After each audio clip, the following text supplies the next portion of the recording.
بسم اللہ الرحمن الرحیم۔ سوال پوچھا گیا ہے سجدہ صاحب کے حوالے سے ہی کہ اگر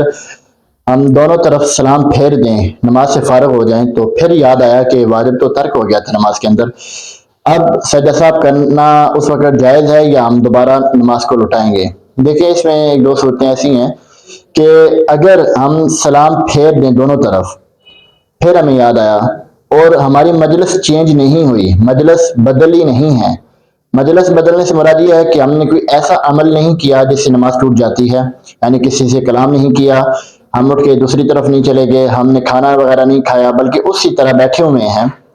تو پھر ہم سجدہ صاحب کر سکتے ہیں، کیونکہ ہمارا تعلق ابھی پچھلی سابقہ نماز سے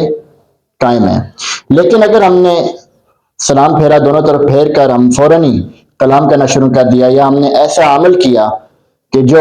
نماز کے منافی تھا، نماز کو توڑنے والا تھا، یا نماز سے اس کا تعلق نہیں تھا، تو پھر ہم سجدہ صاحب نہیں کریں گے اور یاد آنے پر ہم اپنی نماز دوبارہ لوٹائیں گے۔